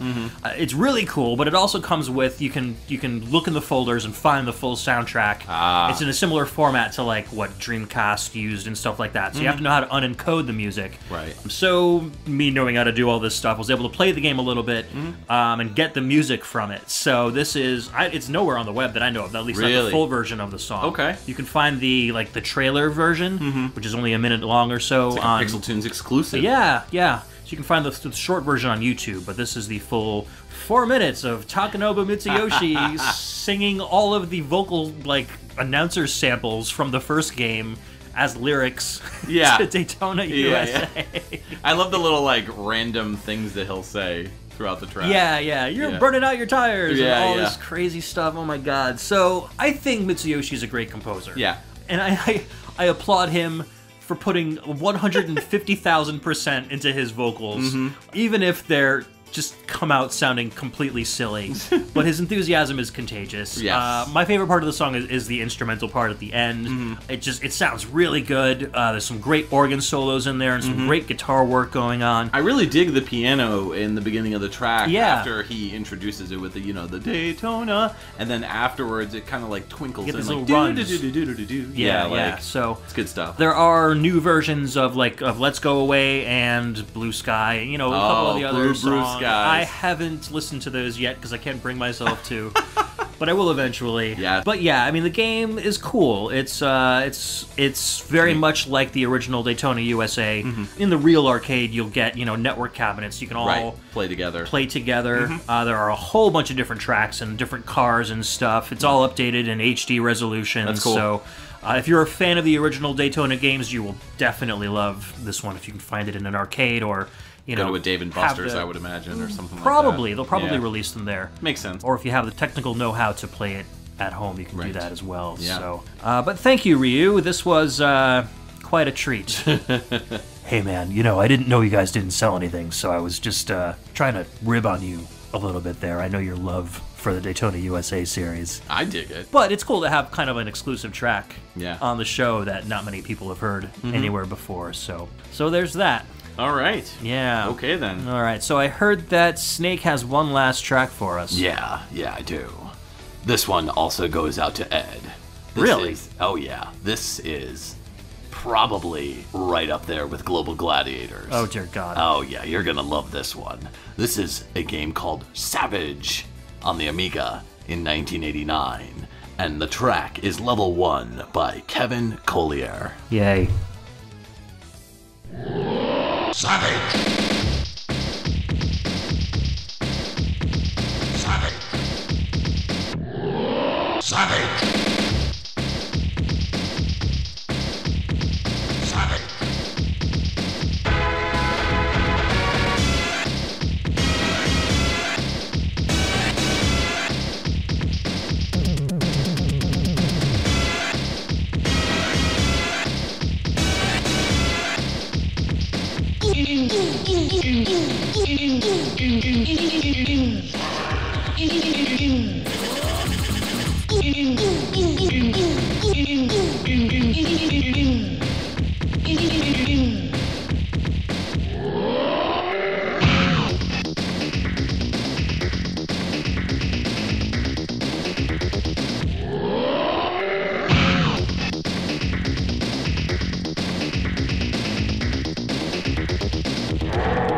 Living through the 80s during the early stages of my life, you tend to gravitate towards whatever is hip and cool in the clubs. And I had a happier time where I would jump from nightclub to nightclub, dancing the night away. Sometimes we'd end up in a club where tracks like this got played. There were usually clubs full of men only. Lots of guys would hit on me, but I would have to tell them, "Hey pal, I'm Solid Snake." To which they'd interrupt saying something like, "Ooh, sounds delightful." Fortunately, I was able to escape with my stealth skills before things got out of hand. Or in hand. Love may not blossom on the battlefield, but it sure as hell is alive and thriving in the 80s club scene. This song is a sensual experience in ways I personally don't care to learn about. To put it lightly, with one word only, the track is savage. Savage! Released on the Amiga in 1989, this was Level 1 from Kevin Collier. Don't you mean, savage? This is like if the Global Gladiators theme song got drunk. Okay. And high. And parachuted off a bridge. And the parachute didn't work. Oh, savage! And they needed adrenaline to start his heart again. Yes. I'm gonna end there. Okay, Yeah, that's what this is, a broken, horrified version. I always thought that Violent Storm would be the game that would have like synth hits and PCM samples even more so than I would say the Global Gladiators game. Now, when you say PCM samples, do you mean vocal samples? Talking about the vocal samples, yep, along with those obnoxious synth hits like that. Bow, bow. Yep. This really actually reminds me of, Dean Evans did the Flintstones movie soundtrack for the SNES. He did the Flintstones theme at the beginning of the game. Okay. It has the identical horn hits that this one does, plus vocal samples of John Goodman as Fred Flintstone doing the yells and stuff. It sounds really similar to this. Okay, I'll have to check that out. This one, man, this is garbage. I'm sorry. I found this track by looking up worst VGM. Oh, yeah. You and Snake have good taste. Oh, man. Yeah. Yeah. I gotta say, I love this track. I figured as much. It's so good. It doesn't even have any, musicality to it, It's just a beat with some stuff. But I love the beat. It's so punchy. Yeah, it sounds like dudes getting punched in the face over and over again. Very much a product of its time. Oh, absolutely. This was around the time, the Amiga was one of the first sample-based audio systems to come out alongside a computer, and around that time, memory was getting affordable enough that you could have keyboards that you could actually stick a floppy disk into and put samples, record something and stick a floppy disk and put, and so you could play back samples on a keyboard. So that became the thing for what kind of Motown and R&B started turning to these keyboards that make wacky sounds on. I was just gonna say, and that transferred over into video games. It's like if a little kid from the late 80s, early 90s walked into one of those electronics stores and they had one of those keyboards set up. And they was just they just put it on Monkey. And yeah. I love the duck sounds here. Yep. It's like somebody stepping on an accordion or something. Oh, so good. So good. So yeah, this song will probably go down in infamy. Yeah, this will be the new Global Gladiators of the 100 episodes. I want to find. I can put this in an Amiga tracker and change the samples around. So I want to re-record the Savage and just say garbage and just play the song like that. So a little bit about the game and the composer. Savage is a Amiga game. It was also on the Atari ST, MS-DOS, ZX Spectrum, Amstrad, CPC, and Commodore 64. It's developed by Probe Software. David Perry had a hand in it. Maybe David Perry, obviously David Perry also worked on Global Gladiators. Maybe he just really had a thing for PCM samples and synth hits. Really bad association. Yeah. But the game itself, it's like a 3-part game. The first part is like an arcade, side-scrolling type 2D game with nice big sprites, actually. The sprites are very large, very colorful looking, and you play as this muscly He-Man type warrior guy, and he's trying to go through this dungeon, this castle area. Then the second part is like a 3D into the screen action sequence, and that has the player shooting targets, kind of like a first-person Star Fox sort of thing. Okay. And then the third level is you're playing as a bird, and the bird has to go through this maze, like a 2D maze, and you have to get 4 keys, and then you reach the exit. So it's a whole thing. I don't know. The track itself, composed by Kevin Collier. This was his first game in 1989, and then from there he worked on stuff like Battle Chopper, Aquanaut, Rotox, Infestation, Harley Davidson: The Road to Sturgis, Airstrike USA, Microcosm in 93, Shadow of the Beast 2, Mega Morph in 94, and Bram Stoker's Dracula in 94. That was his final game. So Ryu, what's your take on this one? Sounds like you need Savage Be Gone. Yeah, no, I definitely agree. So, I don't know, we've been waiting all episode to do PixelChat. Yeah. So do we have any questions to answer? We have a bunch. We'll see if Snake and Ryu want to get in on this one as far as depends on the question, I guess. Yeah, definitely. All right, so our first PixelChat question comes from Chris Murray. What is one technological advancement you hope the video game world sees in the next 5 years? I would like to see well-done VR and with gloves that have tactile feedback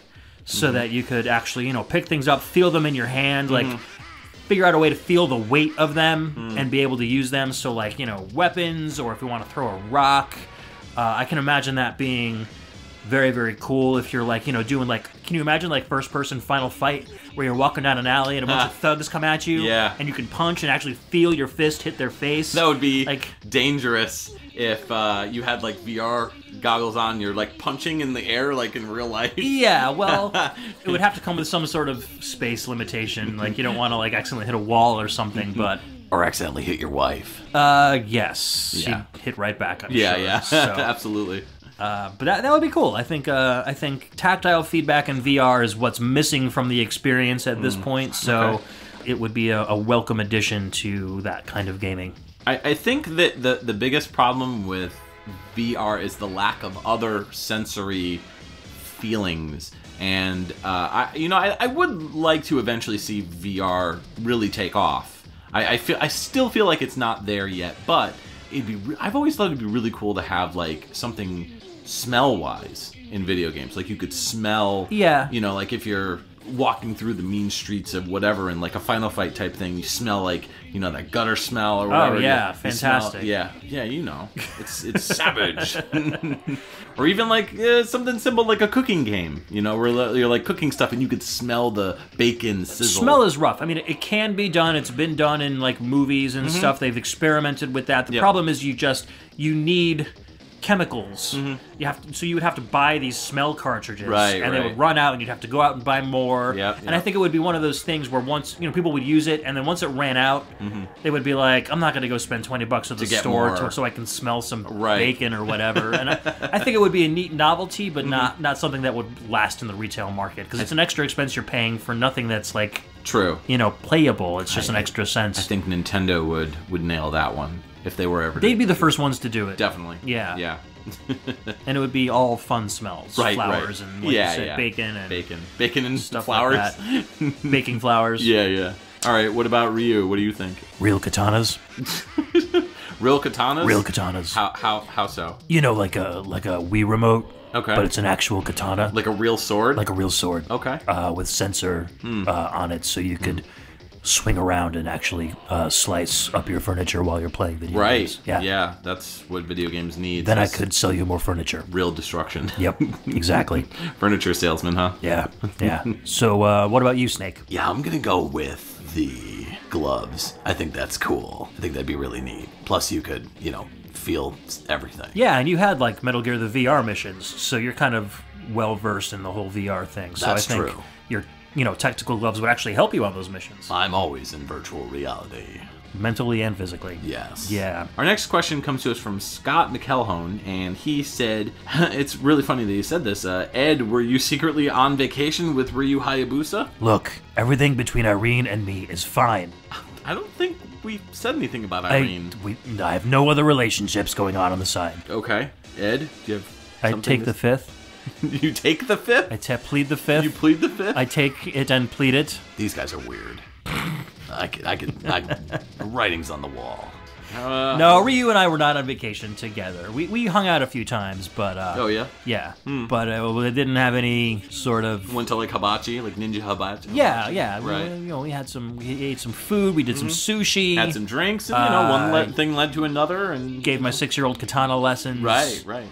While drunk, which was a really bad idea. Yeah, I can imagine. Fortunately, my wife's arm is growing back nicely. Sweet. So, yeah. What's that, arm be here? That's the product you use? Yes, ancient ninja secrets. Okay. Yeah. Ancient Japanese recipe. The first product that Ryu ever sold, actually. The only one he's ever sold so far. There you go.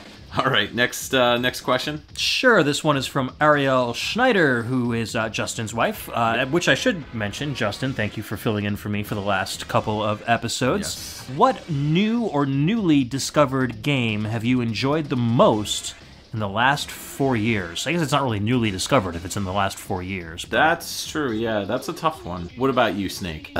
Metal Gear Solid 5. Newly discovered? Yeah, I newly discovered it. Okay. It's a good game. You should play it. I've heard it's pretty good. Yeah. Yeah. This isn't any sort of self-promotion, is it? No, but it seems like it's missing something. What would that be? A proper voice, if you will. Oh. Yeah. You probably just had a cold. Yeah, I did. Yeah. Laryngitis. Definitely. Yeah. It was a voice-changing experience. I feel like I should have been yelling something like, I don't know, Chloe. Listen, man. Get where are the nukes? Like, Don't be a hater. A David hater. oh, what's wrong with you? Lots. All right. So, Mike, what would you call one of your favorite games of the last 4 years? Yeah, that's tough. I would say that 2 games come to mind right off the top of my head. Actually, maybe 3, depending on when it was released. This is basically since PixelTunes started. Yeah, okay. So since PixelTunes started, Shantae and the Pirate's Curse, definitely. That's up there. That really felt like a classic game to me. It felt like I got the same feelings beating that game as I did like Legend of Zelda: Link to the Past. Like, Okay. it had like vibes like that to me. Felt very classic. The other game is I would probably say Gravity Rush, like the first Gravity Rush. I was so impressed with it. It was just such a phenomenal game. The gameplay, the music, the story. Everything just felt like not only a classic series like from yesteryear, but it just was really, really good. Okay. Yeah, Very like cool. it just didn't play like anything I'd ever played before. It really reminded me of something that may have come out on like a PlayStation 2 or PlayStation 1. It was good. Nice. Yeah, yeah. Have you played that one? No. You should definitely check it out. Yeah, I'll I think check you it dig out. it. What about you? I'll give you my top 3. Okay. How's that? Okay. So Hyrule Warriors. Okay. Definitely one of the... I mean, that probably took up 2 of those 4 years. Yeah, yeah. I still play it every once in a while. Yep. Let's see, what else is there? I really liked Uncharted 4, A Thief's End. Okay. I spent a lot of time on that. The graphics are just absolutely phenomenal. Gameplay is amazing. A Hat in Time Okay. was really good. Yeah, I still need to play that. Too short. I felt like it could have been expanded upon quite a bit, but so much excellent gameplay, and the voice acting was really good. And of course, we played some tracks from it. The music was phenomenal. Yeah, yeah. Okay. Ryu? Daytona. The new Daytona that just came out? Yeah. Okay. All right. Love the music. Yeah, yeah. I know Ed loves it too. Yeah, definitely. So, Daytona. Yeah. Let's go away. Ed's all about that. Yeah. He's all about blue skies. Blue skies, I see. And I see where Ryu's going with this. Yes. Yeah. All right. Well, our next question comes to us from Henrik Andersson. He asks, which console or gaming computer have you never been able to get into despite your best efforts? ZX Spectrum. Great question. ZX Spectrum? Yeah, for ZX you? Spectrum. Okay. I mean, it has some good games. It's like, I don't know how Europeans supported this little tiny handheld. Not even a handheld. I mean, it's like the size of a bigger than usual handheld, but it hooks up to a TV. But it's like, it's got like, so few colors, and it doesn't scroll very well, and the controller is basically a big kind of keypad calculator looking thing. Yeah. With very kind of rudimentary joystick support. Like, it got so popular over there. I can't even. I'm just totally white girling it. I've never been able to get into it. The music is really good. It's got some great sound chips in there. Definitely. With stuff. some of the stuff that Tim Fallon did was amazing. Just game-wise, I've tried to emulate a whole bunch, and there's some great emulators that are very accurate out there, but never really got into it. Okay. I'm gonna say anything Atari. Literally anything. I'm sorry, but I cannot get into the 2600 at all. So much nostalgia there for me. I mean, I can understand if you grew up with a Nintendo that the Atari would seem like just some sort of a lazy. I did play the low-tech version. One of the first games, other than the NES that I played, one of the very first game systems was the Atari. I played on the 2600. A friend of mine who lived right up the street from me went to a birthday party of his, and we were waiting on him to open Mario 2. Like, he didn't know he got it, but he wanted it. And I remember he had a Atari 2600 as well, and he had Frogger on it. And I remember playing it back then and being like, well, this is not great. No, like, I totally understand. I mean, I came from, a later era of, like, Mario and Zelda. Like, Right. It was just not good for me. So I've since gone back, and I, at one point in time, owned, actually Justin, our buddy Justin, sold me for like $10 an Atari, and I bought a bunch of games for it and tried it out, and I just got bored with it super quick. It just wasn't my thing. We'll have to have an Atari 2600 night. I'll have some people over, and I'll just show you some of the games that I played when I was a kid. Okay. I liked Berserk. And, Berserk is amazing. Berserk is a lot of fun. And then there's stuff like Freeway. Warlords is fantastic. Yeah. I don't know. Atari's a thing in the past. No, there's for not me. much to play on the Jaguar. And the Lynx is just up there too. Right. It's very low resolution screen, kind of hard to play. All right, so Snake, what about you? Which console have you never been able to get into? Taiko Drum Master. It's not really a console. Yeah, I know. I'm not a fan. I don't like beating if I'm gonna beat something, it's gonna be bad guys up. Fair enough. I guess that works. Yeah. Yeah. Ryu? I don't know, man. I've been on so many systems. I've never been on the ColecoVision.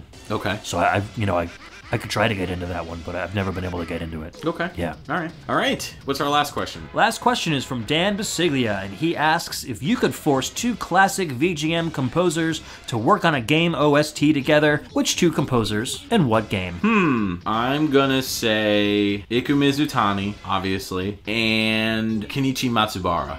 I think that'd be pretty cool.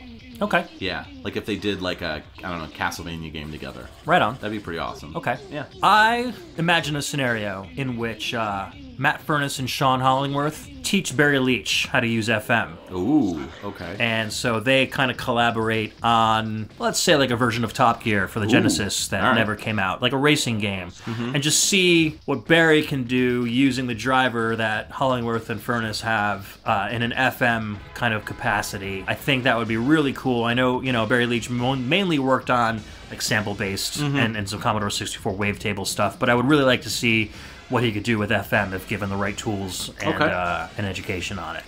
Snake, any thoughts? The composer for Savage, Kevin Collier, and also Tommy Tallarico. I think it would be heaven in the form of PCM samples and synth hits. It'd be the audio version of Crystal Meth. Yeah. Yeah. You would love that, right, Ed? Who, me? Yeah. Are you telling me that I do meth? You would... No, not meth. Oh! I was saying the song. I thought you were implying that I would love it because it's like yeah, meth. Ed, you would love meth. Don't you love meth? What? Oh, man. I think we're getting punchy. Yeah. Yeah, so... All right. Ryu? How about Takanobu Mitsuyoshi singing over music composed by Mark Van Heck? That'd be awesome. I think that would be amazing. Yeah. I think Mitsuyoshi's kind of flat voice would perfectly match Heck's interesting composition style. Interesting is Yes. certainly the word. All right, so thank you to Chris, Scott, Ariel, Henrik, and Dan for asking us your Pixel Chat questions. Please send us your Pixel Chat questions to pixeltunesradio@gmail.com or wait for a call to arms on the Pixel Tunes Facebook group, facebook.com/groups/PixelTunesRadio, and look for a post there and then ask your questions in that, as well as seeing all our posts that everybody else posts there. Pixel Tunes Radio on Facebook is a huge group with tons of active members. We would love to see you hang out there, chat about video game music with us. It's always a blast. There's always new posts going on. I think every single day there's at least 2 or 3 new interesting posts to look at and comment on. We have good conversations. We recently had a post where we talked about video game accessories. It was a lot of fun. Yeah, I think there were like over 80 comments or something on that thread. It was awesome. So it was a lot of fun. Also, you can check us out at pixeltunesradio.com, and our Twitter feed is at pixeltunesradio. Also, check us out on iTunes. Give us a review, give us a like, tell us what you like, what you didn't. And then you could also check us out at youtube.com/dongold, and that is where you can check out every single Pixel Tunes Radio episode as well. And you can also check out other stuff like Dude, You Haven't Played This Game, Noob Repair, Gaming Linguistics, and also Pixel Tunes Plays. And you can check me out at Ninja Gaiden, Ninja Gaiden 2, Ninja Gaiden 3, Ninja Gaiden for Game Gear, Ninja Gaiden for Xbox, Ninja Gaiden for GameCube, Ninja Gaiden for Master System, Ninja Gaiden for this, Ninja Gaiden for your mom, Ninja Gaiden for kids. For kids? Ninja Gaiden Junior. Oh my god, I'd play that. It'd be like Echo Junior. Yeah, I would definitely play that too. Yeah. Yeah, and you can also check me out on Evolution Skateboarding. Oh, I forgot about that. Yeah. You had to unlock him. Yeah. Also Smash Brothers Brawl. That's right. Yeah. I don't think, besides his normal games, I don't think Ryu's really guest starred anywhere else. No. Was Solid Snake in... Wouldn't that be awesome if he appeared, like there was a code you can put in to get him in Tecmo Bowl? Oh my god. And you can just slice through the... Yeah. That would be totally awesome. Yeah, oh, that'd be pretty awesome. Somebody's going to have to record a homebrew of that or something. Yes, so thank you to Ryu Hayabusa and also Solid Snake for joining us on this podcast. My pleasure. Thank you guys for having me on. Yeah, this was great. This was a lot of fun. Let's never do this again. Absolutely. All right. I hate you. Okay, that took a turn for the worst. So, next episode will be coming up in 1 month. That feels like so long. But, yeah, I know. but we promise it'll be a good one. What's on the menu, Mike? Well, what we have coming up next is the PC-98. We are going to be talking about the system in full, a very in-depth episode with a ton of amazing music. Absolutely. I've been so excited, been holding on to these tracks for almost 5 months, just waiting to leech them onto your eardrums. Now it's going to have some 98 diarrhea. Yeah. All over the show. All over. Holding it in. Yes. Last final words. We covered a lot of really interesting tracks today from all different types of styles. What was your favorite track? My favorite track of the episode was definitely that first track that Ryu played, that Dragon Skills track. Okay. I really enjoy that. Yeah, that was good one. stuff. That was a good one. I'm gonna honestly say that Lupin track, although that Savage track is something. Yeah. I really did get that stuck in my head like quite a bit, that Lupin track, and I'd probably say of all the games, I own most of them, but aside from Savage. But I would honestly say probably this Lupin game is the game I'm going to pick up after this episode. Very cool. Yeah. Very cool. Yeah. All right, well, from PixelTunes Radio, this is Mike and Ed signing off. We'll see you in 1 month for our PC-98 special. Peace out, guys. Bye. Ninja, out. See you later.